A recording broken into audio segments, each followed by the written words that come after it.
দেখো, আগের ক্লাসটায় আমরা আলোচনা করছিলাম মলিকুলার ফর্মুলা আর এম্পিরিক্যাল ফর্মুলা, তার ডেফিনেশন কি হবে, তাদের মধ্যে রিলেশন কি হবে। এবং সেই আলোচনার শেষ পর্বে আমরা বলেছিলাম যে এইখান থেকে যে ধরনের প্রবলেম থাকতে পারে সেগুলো কিছু তোমাদের সামনে করে দেখানো হবে, যে কীভাবে কীরকম প্রবলেম থাকবে এবং তুমি কিভাবে সেটাকে সলভ করবে।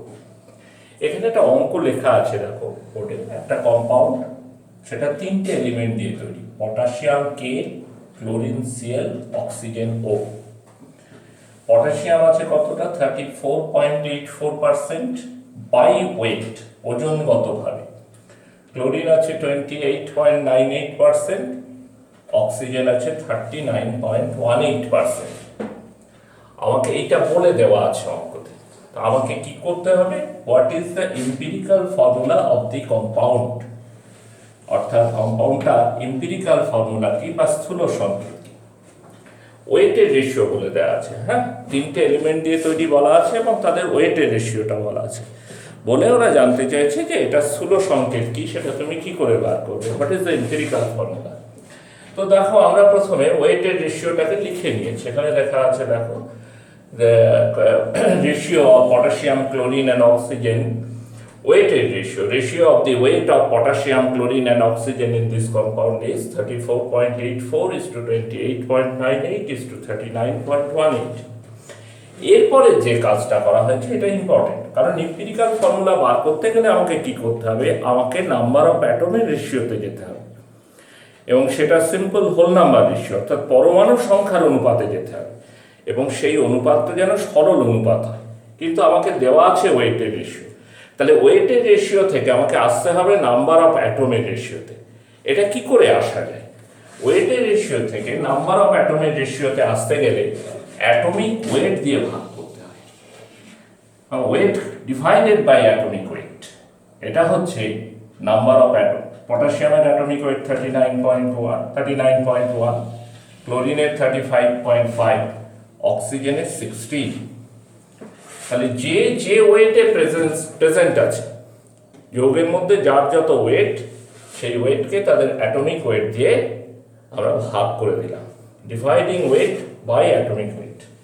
তাতে যে রেশিওটা পেলাম, এই যে রেশিও, এটা হচ্ছে নাম্বার অফ অ্যাটমের রেশিও। এখানে ওজনের অনুপাত লেখা আছে, দেখো ঠিক করে নিয়ে আমি একটু, পরমাণু সংখ্যার অনুপাত, এটা হবে পরমাণু সংখ্যার অনুপাত। তাহলে ওয়েটের রেশিও থেকে আমরা নাম্বার অফ অ্যাটমের রেশিওতে আসছি, পরমাণু সংখ্যার অনুপাতে আসছি। কি করে আসছি, এই জিনিসটা খুব মনে হবে, ওয়েট বাই অ্যাটমিক ওয়েট। এখন একটা রেশিও আমরা পেলাম, ঠিক আছে। এই রেশিওটা কিন্তু আমরা কিছুতেই ক্ষুদ্র পূর্ণ সংখ্যার অনুপাত বলতে পারি না, হয় কি 0.89:0.81:2.44, কিন্তু আমাকে সিম্পল হোল নাম্বার রেশিওতে যেতেই হবে। নিয়মটা হচ্ছে সবচেয়ে ছোট যেটা আসবে, এই তিনটের মধ্যে সবচেয়ে যেটা ছোট, এখানে যেমন 0.81, তাই দিয়ে তুমি তিনটেকে ভাগ করে দাও। ভাগ করলে কি পাবে, 1.09:1:3.012। এটাও সিম্পল হোল নাম্বার রেশিও নয়। তাহলে নিয়মটা কি, নিয়মটা হচ্ছে সবচেয়ে ছোট যেটা সেটা দিয়ে আবার ডিভাইড করতে হবে, ঠিক আছে। এখানে বোধহয় তোমরা ঠিক দেখতে পাচ্ছ না, একটু উঁচু করে লিখি এটা রেশিওটা।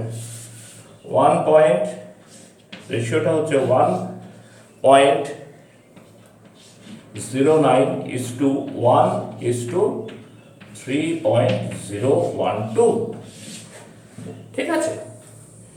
এই রেশিওটাকে আমরা সিম্পল হোল নাম্বার রেশিও বলতে পারি না, কিন্তু এখানে লিস্ট নাম্বারটা এসে গেছে 1, তাই যতবার ডিভাইড করব ততবার এটাই ফেরত আসবে।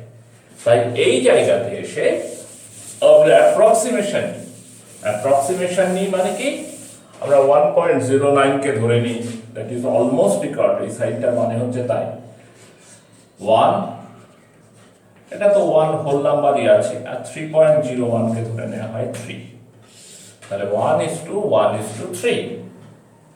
আমরা পটাশিয়াম, ক্লোরিন আর অক্সিজেনের অ্যাটমের রেশিও পৌঁছে গেলাম 1:1:3। তাহলে এম্পিরিক্যাল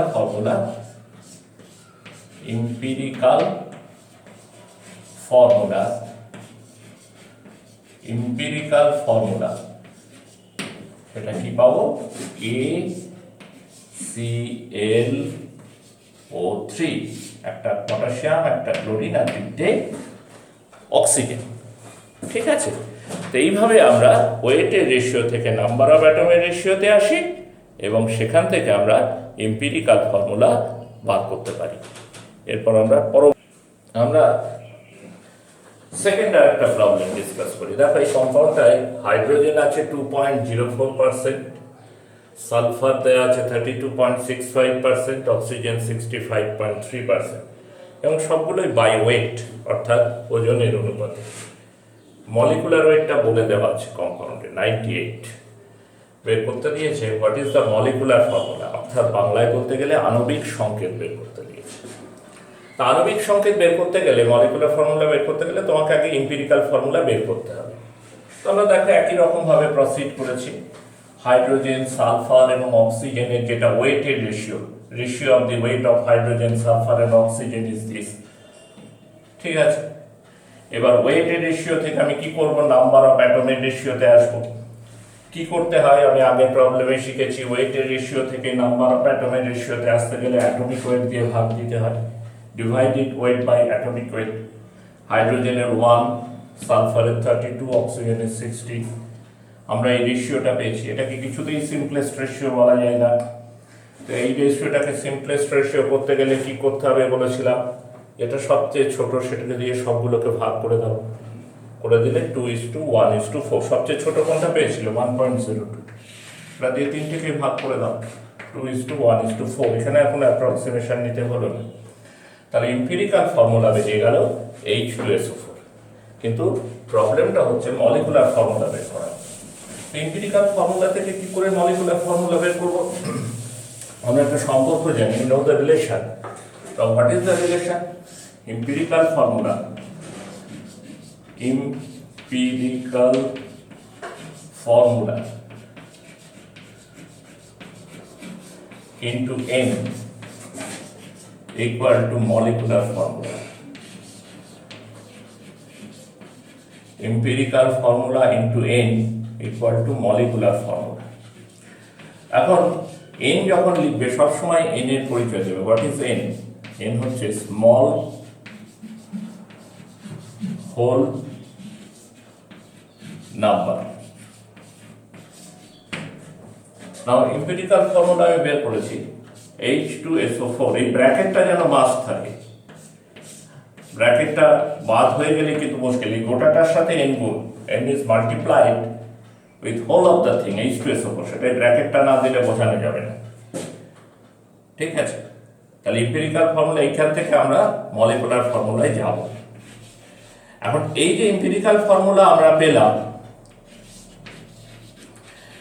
এই যে এম্পিরিক্যাল ফর্মুলা পেলাম H2SO4, হ্যাঁ, এই এম্পিরিক্যাল ফর্মুলা থেকে আমরা যদি মলিকুলার ওয়েট বার করতে চাই, কি করে করবো জানো? মলিকুলার ওয়েট মানে আণবিক গুরুত্ব যদি বার করতে চাই, আণবিক গুরুত্ব, মলিকুলার ওয়েট। H2SO4 হাইড্রোজেন, হাইড্রোজেনের অ্যাটমিক ওয়েট কত? 1। কটা হাইড্রোজেন অ্যাটম আছে? 2টো।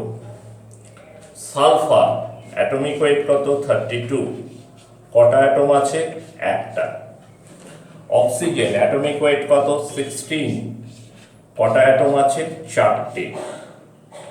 তাহলে এই অংশটুকুর ওয়েট আমি পেলাম ইন্টু n। কেন ইন্টু n? কেন? কারণ এটা তো মলিকুলার ফর্মুলা নয়। এটা তো এইটুকুটা তো এম্পিরিক্যাল ফর্মুলা। একে n দিয়ে মাল্টিপ্লাই করলে তবেই মলিকুলার ফর্মুলা পাবো। আর মলিকুলার ফর্মুলা থেকে অ্যাকচুয়ালি মলিকুলার ওয়েট বার করা যায়। এখন ঘটনা হচ্ছে আমাকে এখানে মলিকুলার ফর্মুলাটাই বার করতে হবে। তাহলে মলিকুলার ওয়েট পাবো কি করে? এম্পিরিক্যাল ফর্মুলা থেকে আমি একটা মলিকুলার ওয়েট আন্দাজ করলাম, এই রকম হতে পারে। এখন অন কন্ডিশন, আমাকে মলিকুলার ওয়েট কিন্তু বলে দিয়েছে 98, আর আমি বার করেছি এটা।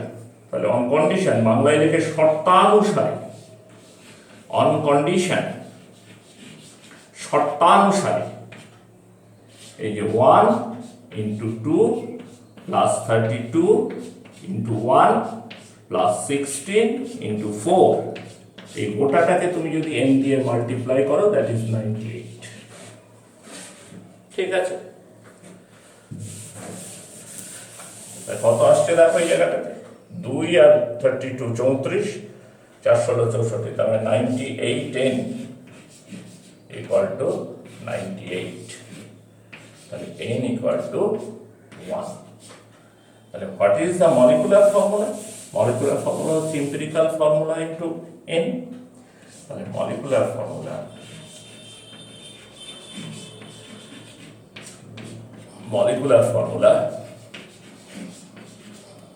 H2SO4 into 1 and that is H2SO4।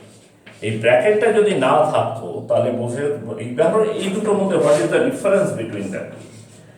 H2SO4 bracket দিয়ে ইন্টু 1 আর H2SO4 ব্র্যাকেট ছাড়া ইন্টু 1। এটার মানে হচ্ছে এই 1টা প্রত্যেকটার সাথে মাল্টিপ্লাই করতে হবে, আর ব্র্যাকেট না থাকলে 1টা কেবল অক্সিজেনের সাথে মাল্টিপ্লাই করতে হবে। সেজন্য ব্র্যাকেটটা খুব ইম্পর্টেন্ট, কারণ এখানে 1 দিয়ে আমি 3টেকেই মাল্টিপ্লাই করব। ঠিক আছে, তাহলে molecular formula of the compound is H2SO4।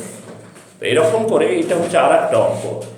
পরবর্তী ধাপে আমরা আরও 2-একটা প্রবলেম করে অন্য বিষয়ে যাব।